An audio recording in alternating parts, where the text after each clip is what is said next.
নমস্কার বন্ধুরা, স্বাগত জানাই তিতিক্ষাস কিচেন ব্লগ চ্যানেলে।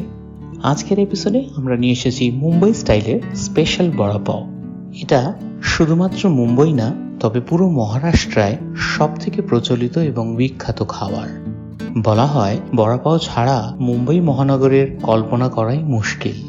খেতে প্রচন্ড সুস্বাদু লাগে আর চটপটে খাওয়া যায় বলে এটাকে ফাস্টফুডের শ্রেণীতে রাখা হয়েছে। এটার সাথে আমরা দুরকম চাটনি বানানো শেখাবো। চলুন শিখি কি করে বানায় এই চটপটে খুব বিখ্যাত মুম্বাই স্টাইলের স্পেশাল বড়া পাও। এটা বানানোর জন্য আমরা নিলাম 200 গ্রামের মতন বেসন আর তার সাথে হাফ চামচ হলুদ, সাথে নিলাম 1 চামচের একটু কম নুন। এবার জল দিয়ে এটাকে একটা মোটা ব্যাটারের মতন বানিয়ে নিতে হবে। ব্যাটারটা বানানোর সময় লক্ষ্য রাখবেন ব্যাটারটা কিন্তু একদম গাঢ় গাঢ় হওয়া চাই। বড়া পাওয়ে পাতলা ব্যাটার চলে না। এই যে এখন যে স্ক্রিনে কনসিস্টেন্সিটা দেখতে পাচ্ছেন, এটাই কিন্তু বড়া পাওয়ের ব্যাটারের একদম সঠিক কনসিস্টেন্সি।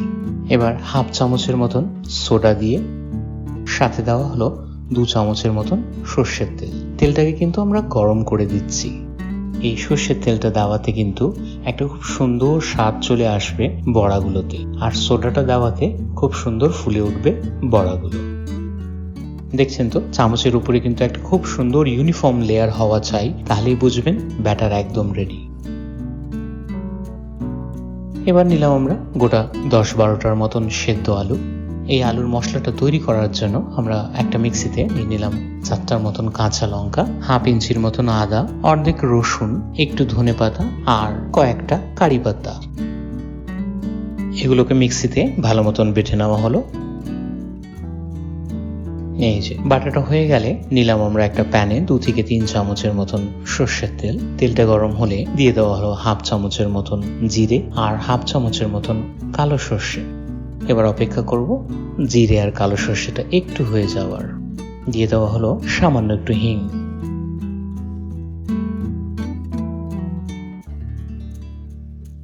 এবারে বাটা মশলাটা এটার মধ্যে দিয়ে একটু ভেজে নিচ্ছি।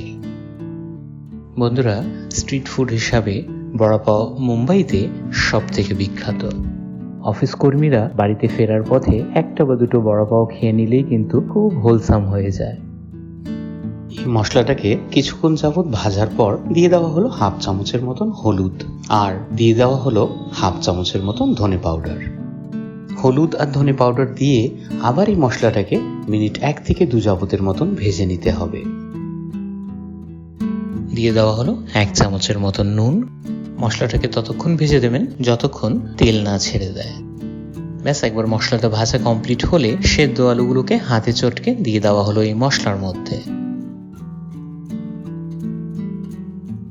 এবার খুব ভালো মতন ভেজে নিতে হবে কয়েক মিনিটের জন্য এই আলু আর বাদবাকি মশলাগুলোকে।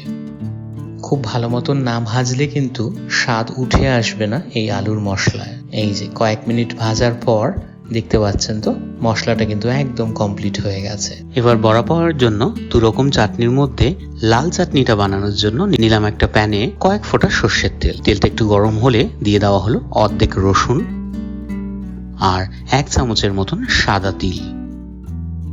তিল আর রসুনটাকে একটুক্ষণের জন্য ভাজলেই যেই তিলের কালারটা একটু চেঞ্জ হবে, আপনি বুঝে যাবেন এটা ভাজা একদম কমপ্লিট হয়ে গেছে।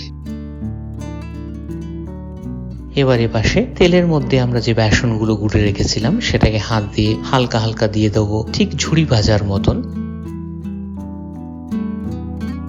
এই ঝুড়ি ভাজাগুলো দিয়েই কিন্তু আজকে আমরা লাল চাটনিটা বানাতে চলেছি। ঠিক গোল্ডেন ব্রাউন হয়ে গেলে এটাকে তেল থেকে বের করে নেবেন। এবার মিক্সিতে নিয়ে নেওয়া হলো সেই বেসন ভাজাগুলো, সাথে নিয়ে নেওয়া হলো 2 চামচের মতন কাশ্মীরি লাল লঙ্কা পাউডার, ভাজা তিল আর রসুনগুলো, 2টো কাঁচা লঙ্কা, হাফ চামচের মতন নুন আর হাফ চামচের মতন শুকনো লঙ্কা পাউডার। এগুলোকে মিক্সিতে একটু ঘুরলেই আমাদের লাল চাটনি একদম রেডি হয়ে যাবে। এই যে দেখুন, দেখতে গেলে এই চাটনি ছাড়া বড়া পাও সেরকম টেস্ট দেবে না, সুতরাং এই চাটনিটা খুবই দরকারি। এবার আমরা আজকের দ্বিতীয় চাটনিটা বানাবো। এটা হচ্ছে সবুজ চাটনি। এটা বানানোর জন্য আমরা নিলাম মিক্সিতে মুঠ ভরের মতন ধনেপাতা, কয়েকটা রসুন, দুটো কাঁচা লঙ্কা আর কয়েকটা পুদিনা পাতা। এগুলোকে মিক্সিতে বেটে নিলেই আমাদের সবুজ চাটনি একদম রেডি হয়ে যাবে। তবে সামান্য একটু লেবুর রস দিলে চাটনিটা একটা নতুন টুইস্ট আসবে, সুতরাং দিয়ে দিলাম হাফ লেবুর রস। এখন গিয়ে হলো আমাদের চাটনি একদম কমপ্লিট। যাক, চাটনি দুটো কমপ্লিট করে এখন বড়াটা বানানো হোক। আলুর মশলাটাকে ছোট ছোট বলের মতন আমরা তৈরি করে নিচ্ছি। ছোট ছোট বল একবার তৈরি হয়ে গেলে বড়াগুলো আমরা ভাজা শুরু করব। এই কাজটা কিন্তু ডুবন্ত তেলে করব, সুতরাং আমরা নিলাম কড়াই ভর সাদা তেল। এবারে আলুর বলগুলোকে বেসনে চুবিয়ে দিয়ে এক এক করে দিয়ে আমরা ভাজা শুরু করলাম। তবে বেসনটার মধ্যে আলুগুলো ডুবানোর সময় লক্ষ্য রাখবেন বেসনের যেন একদম সমান কোটিং আলুটার চারদিকে লেগে যায়। আর বড়াটা দেওয়ার সময় যে বেসনের ফোঁটাগুলো তেলে পড়ে যায়, দোকানে কিন্তু এগুলো দিয়েই তৈরি হয় সেই লাল চাটনিটা। ব্যাস, এক এক করে সব বড়াগুলো দিয়ে এটাকে খুব সুন্দরভাবে একটু গোল্ডেন ব্রাউন হওয়া পর্যন্ত ভেজে নেব। এই যে বড়াগুলো কিন্তু ভাজা একদম কমপ্লিট, তেল থেকে বের করে নেব।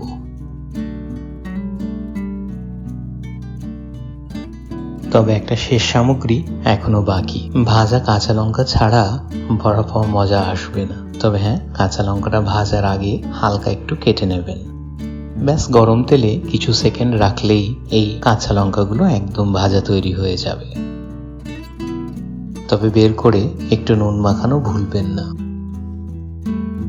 এই পাউরুটিগুলোকে আমরা একটু কেটে নিলাম। এই পাউরুটিটা কিন্তু আমরা এর আগের এপিসোডেই আপনাকে বানানো দেখিয়েছি, যদি না দেখে থাকেন তাহলে কিন্তু উপরে লিংক দেওয়া আছে, দেখে নেবেন। পাউরুটিটাকে একটু কেটে এটার মধ্যে আগে লাগিয়ে নিলাম আমরা সবুজ চাটনি, দিয়ে দেওয়া হলো শুকনো লাল চাটনিটা। পাউরুটির মুখে একটা বড়া ঢুকিয়ে দিলেই আমাদের বড়া পাও একদম তৈরি হয়ে যাবে। তবে আপনি পরিবেশন করতে পারেন একটা ভাজা লঙ্কা দিয়ে, ঠিক এভাবে। আসুন, বড়া পাও একদম রেডি হয়ে গেছে খাওয়ার জন্য। একটু বেসনের বড়ি সাথে দিলে আরো স্বাদ লাগবে এই বড়া পাওতে। এগুলোকে মহারাষ্ট্রায় চূড়া বলা হয়। বড়া পাওয়ের সাথে সাথে চূড়া পাও কিন্তু খুব ফেমাস। পরিবেশন করুন একদম গরমাগরম মুম্বাই স্টাইলের স্পেশাল বড়া পাও। সাথে আমরা শিখলাম 2 রকম চাটনি বানানো। এইটুকু ছিল আজকের এপিসোডটা। আশা করি আপনাদের এপিসোডটা ভালো লাগলো। ভালো লাগলে একটা লাইক করা ভুলবেন না। শেয়ার করুন এই রেসিপিটা আপনার বন্ধুদের সাথে। সাবস্ক্রাইব করুন আমাদের চ্যানেলটাকে এরকম অনেক ইন্টারেস্টিং ভিডিও দেখার জন্য। এই ভিডিওটা দেখার জন্য অসীম ধন্যবাদ।